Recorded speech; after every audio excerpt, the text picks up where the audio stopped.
Саламатсыңарбы? Python боюнча сабактарыбызды улантабыз.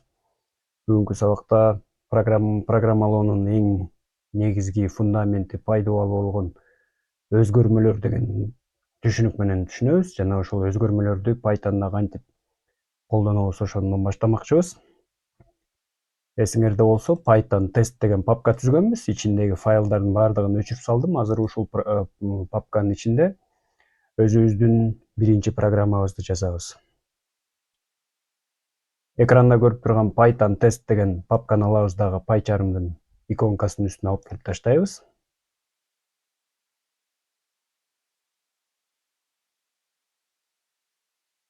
PyCharm код редакторубуз ачылгандан кийин бул жерден уруксат сурап калышы мүмкүн. Баягы Python тезирээк иштеп, программаларыбыз тезирээк иштесин десек, могу жердеги оң жак ылдыйкы бурчтагы exclude folders дегенде кнопканы басып коебуз. Компьютер уруксат сурап калат, ошондо уруксат берип коебуз. Андан ары эми файлдарыбызды баштайбыз. Мындан ары бул файлды ачып, PyCharm'ды ачканды, ичинде файл түзгөн сабактарды көрсөтпөйм. Мунун баардыгы эле ар бир сабак үчүн өз алдыңарча папка түзүп, файл жасаганды өз алдыңарча үйрөнүп алсаңар болот. Себеп дегенде видеону узартпай, экинчи канча уже үчүнчү жолу сабакта көрсөтүп атам. Мындан аркы сабактарда элестете бергиле, папка керектүү папка бар, ошол папканын ичине файл түзүп, өзүңөрдүн проектиңердин структурасын жасаганды жакшылап практикалап үйрөнүп алган. Биздин папкабыз бар, Python test деген. Азыр ичинде эчтеке жок. Ошол папканын үстүнө келебиз дагы, мышканын чычкандын оң жагын басып, new Python file дейбиз. Файлыбыздын атын main.py деп коелу. Main деген негизги деген сөз, башкы же болбосо программаларыбыздын негизги файлы ушул main деген файлдан баштап кодубуз, негизги кодубуз ушул жерде аткарылмак да. Биринчиден, Python'да айта турган нерсе, Python'да комментарий деген бар. Ал хэштег знак белгиси менен белгиленет Python'да. Хэштег деп туруп, эгерде бияка кандайдыр бир сөздөрдү, өзүбүзгө керектүү нерселерди жазсак, бул код аткарылбайт. Бул жөн эле комментарий. Программисттер көбүнчө жанагы эмне код жазып атат, өзүнө түшүндүрмө катары маалыматтарды, ар кандай билдирмелерди ушул комментарийдин ичине жазып кетет. Биз темабызды жазып коелу. Өзгөрмөлөр деген сөз.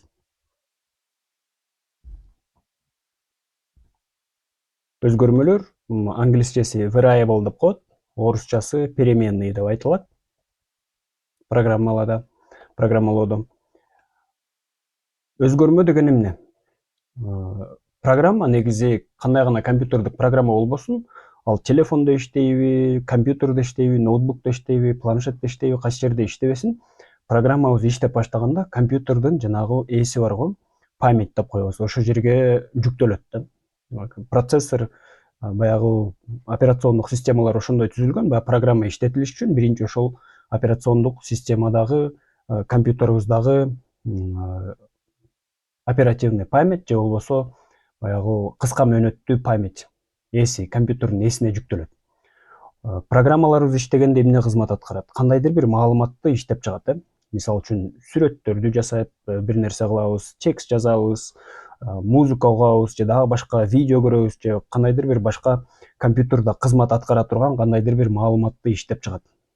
Эми ошол маалыматты биз компьютерде сакташыбыз керек. Кандай гана программа жасап атсак дагы ошол маалымат компьютердин эсинде сакталып, иштеп, ошол маалыматты компьютердин эсинен биз алып, кандайдыр бир манипуляцияларды жасап колдонобуз. Ошол маалыматты сактоонун, компьютердин эсине сактоонун жолу өзгөрмөлөр аркылуу болот. Переменныйларга, башкача айтканда, өзгөрмөлөргө биз ошол маалыматты сактайбыз, анан ошол маалыматты колдонобуз программабызда. Python'да өзгөрмө түзүш үчүн биз кандайдыр бир ат түзөбүз. Ошол өзгөрмөбүзгө ысым ыйгарабыз. Анан ошол өзгөрмөбүздүн ичинде кандайдыр бир маалыматты сактайбыз. Негизинен Python уруксат бере берет. Эгерде өзгөрмө түзө турган болсок, орусча же кыргызча өзгөрмөлөрдү түзгөнгө боло берет. Мисалы үчүн элестеткиле, мен азыр программа жасап атам.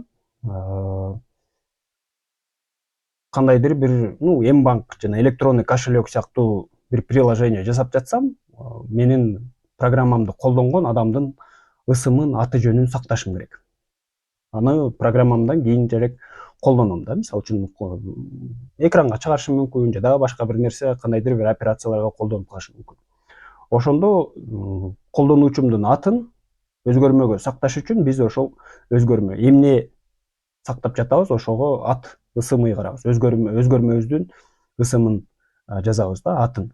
Мисалы үчүн кыргызча түзүп көрсөтөйүн. Биринчи колдонуучунун аты деп коелу, же ысымы. Бул өзгөрмөнүн аты.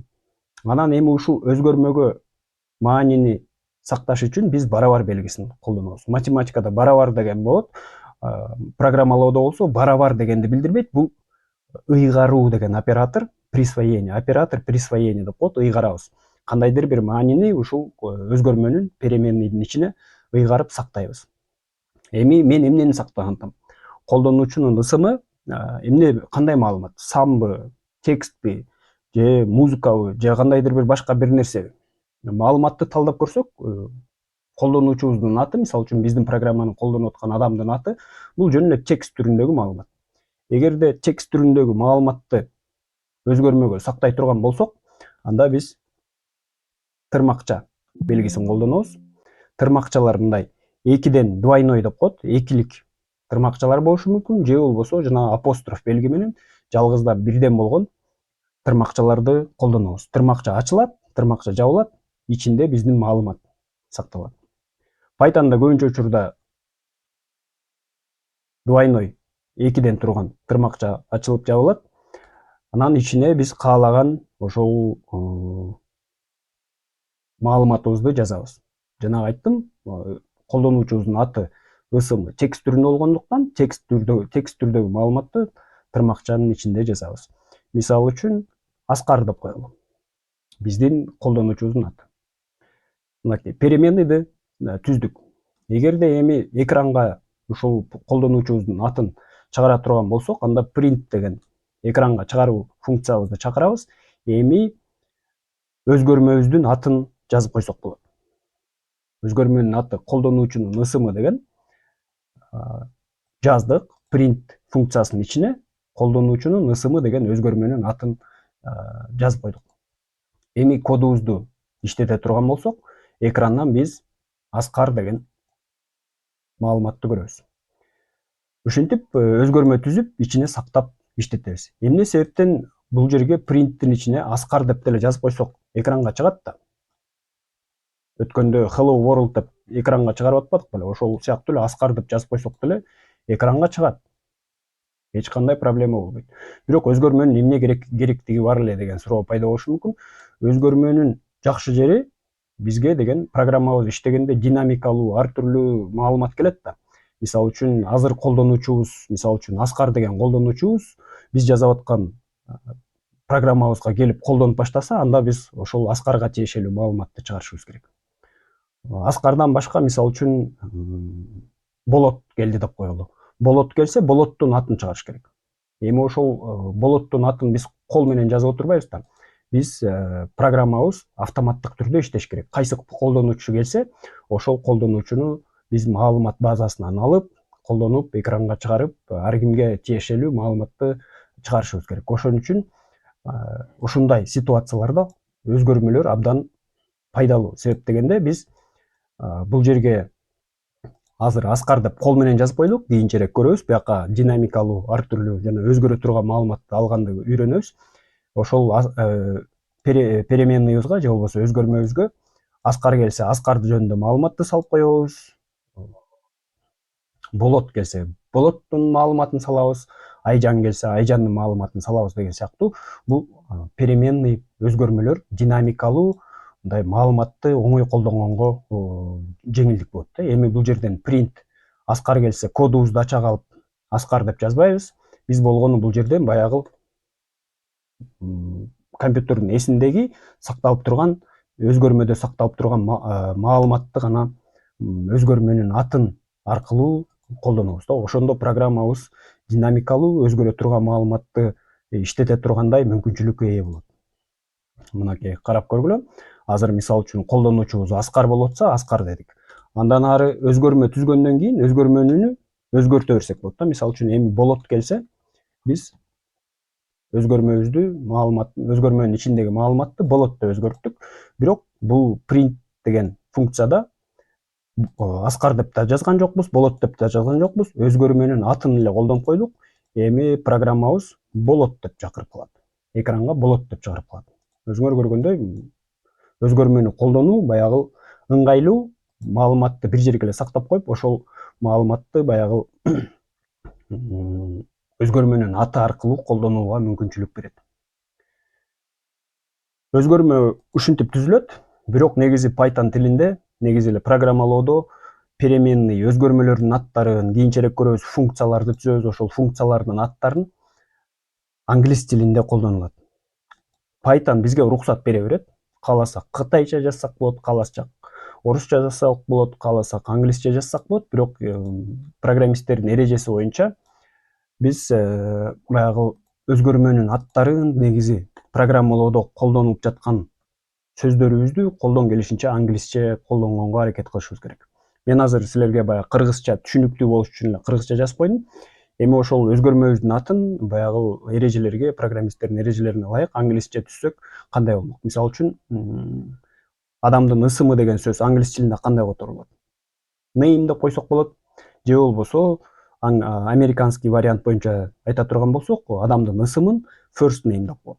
First name деп өзгөртүп коебуз. Бул жерден дагы first name деп өзгөртөбүз. И print функциябыздын ичиндеги өзгөрмөбүздүн атын дагы first name деп өзгөрттүк. Кодубузду иштетсек жанагындай эле иштей берет, эч кандай ошибка же ката болбойт. Эми бул жерден карагыла. Эмне үчүн бул жерде астыдан сызыкча пайда болуп калды? First name деген сөздө. Python'да эреже бар. Өзгөрмөлөрдүн аты, атоонун эрежелери бар. Алар мисалы үчүн өзгөрмөнүн аты эч качан сандан башталбаш керек. Цифра колдонбош керек да. Мисалы үчүн 1 first name десек болбойт. Python урушат, Python кодубуз иштебей калат. Өзгөрмөнүн аты көбүнчө учурда кичинекей тамгалар менен жазылат. Анан first name деген эки сөздөн туруп калат атпайбы? Колдонуучунун аты деген сөздөр же ысымы деп атай турган болсок, эки сөздөн турган өзгөрмөнүн аты болуп калса, ар бир сөздүн ортосун боёгу астыдагы сызыкча белги менен бөлүп колдонулат. Башка тилдерде, мисалы үчүн JavaScript тилинде first name деп муну camel case деп коет, ушинтип жазышат. Python'да эреже боюнча сөздөрдү мынтип ар бир сөздү астыңкы сызыкча менен бөлөт. Бул ыңгайлуу, баягы кодду окуганда өзгөрмөлөрүбүз кайсы жерде, функциялардын аттары кайсы жерде экенин баягы мындай ыңгайлуу болушуна шарт түзөт да. Андан тышкары өзгөрмөлөрдү түзүп жатканда биз ошол өзгөрмөнүн ичинде эмне маалымат сакталып жатат, ошол түшүнүктүү болуш керек да. Мисалы үчүн мен башка кодду окуп жатканда, башка программист жазабы же болбосо өзүм жазган кодду окуп жатканда, мисалы үчүн first name деген өзгөрмөнүн атын көргөндө, бул деген биринчи ат ысымы экен деп, баягы ичинде эмне сакталганын сразу баягы түшүнүшүм керек да. Эгерде мисалы үчүн колдонуучунун жашы болсо, мисалы үчүн жаш деген сөз age деп которулат англис тилинде. Age барабар мисалы үчүн 25 деп коеюн. Бул жерде экинчи өзгөрмө түздүм. Колдонуучунун жашы age, ага ыйгардым 25 деген санды. Сандарды эгерде сан катары колдоно турган болсок, мисалы үчүн сан менен тексттин айырмасы эмне? 25ти мисалы үчүн тырмакчаларга курчап койсом, бул сан эмес, бул текст түрүндө катары белгиленип калат. Эгерде сан, чыныгы сан жана математикалык сан катары кандайдыр бир эсептөөлөргө колдоно турган болсом, анда эч кандай тырмакча колдонбой эле сандарды жазып кете берем. Сандар бүтүн сан болушу мүмкүн, эгерде бөлчөк сан болуп калса, мисалы үчүн чекит белгисин колдонуп, бөлчөк жагын көрсөтүп жазып улантып кете берем. Сандар жөнүндө өзүнчө лекциябыз болот, аяктан дагы шашпай түшүнөбүз. Сандардын кандай өзгөчөлүктөрү бар экенин. Бүгүнкүчө баягы бүтүн санды мындай эле алып сактай беребиз. Ошол өзгөрмөлөрдүн негизги мааниси ошол маалыматты компьютердин эсинде сактоо, анан компьютердин эсинде сакталып турган маалыматты өзүбүздүн программада колдонуу болуп саналат. Age дегенди эми ала турайын. экинчи өзгөрткөнүбүздү дагы ала турайын. Бизде бир эле өзгөрмө калсын. First name барабар Аскар деп койдук.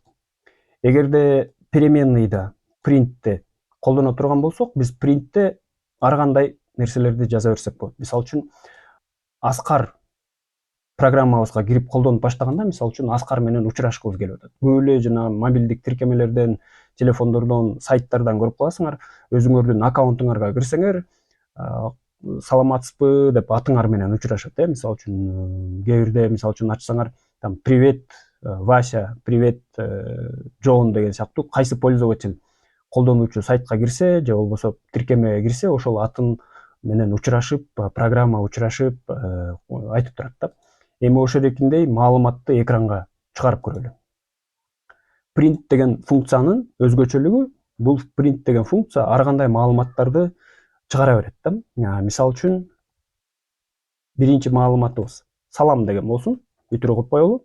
Анан салам деп туруп, андан кийин first name деп өзгөрмөбүздүн атын берип койсок, программабыз эми иштегенин карагыла, салам Аскар дейт. Бүтүрү коюп туруп, дагы тырмакча ачып туруп, илеп белгисин коюп коелу. Сүйлөмүбүз толук болуп калсын. Салам Аскар деп ушинтип экранда чыгарып калат. То есть башкача айтканда, print функциясынын ичинде могу чыгара турган маалыматтарыбызды үтүр аркылуу бөлүп жазып кете берсек, printtин ичине үтүр аркылуу эмнени тизмелеп берсек, ошол ошол маалыматтын бардыгын print экранга чыгара берет. Бирок printtин баягы эмеси бир жаман жери бар. Баягы керектүү жерлерге пробел кошуп ийиши мүмкүн, же дагы башка бир нерселер бар. Аларды настройкалап, тууралап жазсак болот, бирок көбүнчө учурда эгерде текст түрүндө маалыматты чыгара турган болсоңор, жөн эле print эмес, тексттин ичинде салам Аскар деп сүйлөм түзүп, ошол сүйлөмдү экранга чыгара турган болсок, жөн эле printти колдонбостон, printtин жакшыраак версиясы бар, мындай форматированный строки деп коет. F деген сөздү жазып, тырмакчаны ачып, анан ичинде сүйлөмүбүздү баягы түзүп баштайбыз, конструкциялапчы, мисалы үчүн салам, үтүр, анан эми мага мисалы үчүн ошол өзгөрмөдө сакталган маалымат керек болду. Өзгөрмөдө сакталган маалыматты саптын ичинде, тексттин ичинде чыгаргыбыз келсе, анда биз фигурный скобки деп коет.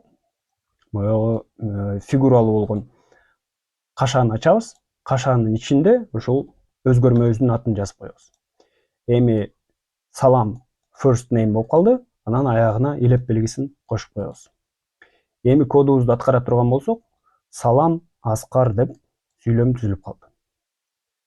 Кодубуз кичине гибкийирээк, баягы ар кандай өзгөрүүгө ылайыкташып калды. Эми эгерде бизге мисалы үчүн Аскардын ордуна болот колдонуучубуз келсе, биз болот дейбиз дагы, переменныйды, өзгөрмөнүн ичиндеги маанини өзгөртүп коебуз.